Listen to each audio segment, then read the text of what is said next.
친구가 DM을 보내왔더라고요. 개그맨 이창호 씨 아니에요? 이창호 씨가 아무래도 니를 패러디한 것 같다, 한번 봐봐라 하면서 보냈더라고요. 보니까 전형적인 성공파리 동영상이었습니다. 뭔가 제가 올린 영상이랑 비슷한 부분이 보이긴 했어요. 그래서 재밌기도 하고 신기하기도 했는데, 제 영상을 실제로 참고하셨는지는 모르겠습니다만 그 영상을 보면서 든 생각이, 나도 성공파리를 하고 있는 건가, 이런 생각이 들었습니다. 제가 지향하는 방향이 아니거든요. 절대로 해서는 안 되는 행위 중에 하나고 실제로 사실도 아니라고는 생각을 합니다. 그러니까 이런 거죠. 긍정적인 사고를 계속하면은 성공할 수 있다. 그 다음에 근면성실, 노력하면 반드시 성공할 수 있다. 근데 거꾸로 당신이 긍정적인 사고를 안 하면은 실패하는 거고, 당신이 노력하지 않으면은 실패하는 거다. 이런 식의 구조죠. 저는 정말 반대합니다. 물론 긍정적으로 살아야 되고 근면성실하고 노력해야 된다, 요거는 저도 똑같이 말합니다. 하지만 이렇게 한다고 해서 성공을 하는 건 아니라는 거죠. 당연히 성공을 하는 건 아니죠. 예를 들어서 100명, 대기업에서 100명을 뽑는다고 합시다. 한 대기업에서. 근데 지원자가 10,000명이에요. 근데 한 1,000명 정도는 똑같이 다들 열심히 했어요.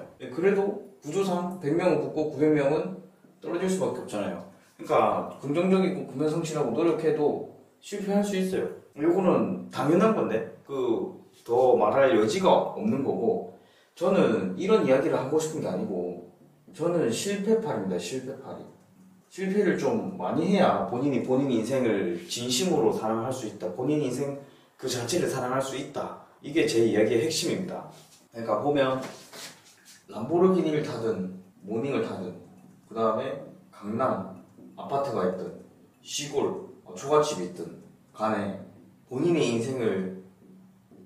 인생 그 자체를 사랑할 수 있어야 된다는 거죠. 이 물질적, 사회적인 성공이 없더라도 본인의 인생 자체를 사랑할 수 있어야 된다는 거죠. 본인의 인생에 대해서 애착을 갖고 있어야 된다는 뜻입니다. 저는 그 이야기를 하고 싶어요. 그래서 모닝을 타며 시골의 초가집에 살더라도 본인의 인생에 대한 애착이 있어야 된다, 애착이 있을 수 있어야 된다 라는 이야기를 하고 싶은 거거든요. 그러니까 그거의 수단으로 저는 실패를 제시하는 겁니다. 제가 보디빌딩 시합을 준비하고 있을 때였는데 정말 배가 고프게 그때는 다이어트를 했거든요. 너무 배가 고파가지고 든 생각이, 진짜 바닥에 떨어진 빵이 있었어요. 요거를 진짜 내가 먹을 수 있겠다는 생각이 들었어요. 그러니까 극도로 배가 고프면 나는 이러한 애착까지 만들어낼 수 있구나, 하지 않던 거, 못하던 거를 할 수 있게 되는 사람이구나, 기꺼이 하게 되는 사람이구나, 이거를 느꼈거든요.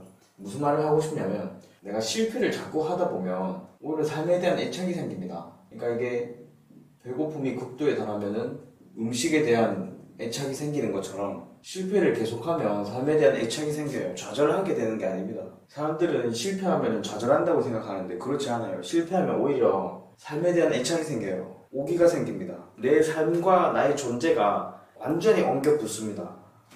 이거는 불교의 가르침과 좀 반대가 되죠. 불교의 교리와는 반대가 되는데, 선불교 교리에서는 방하착이라고 하죠. 방하착. 내려놓으라, 이런 뜻이거든요.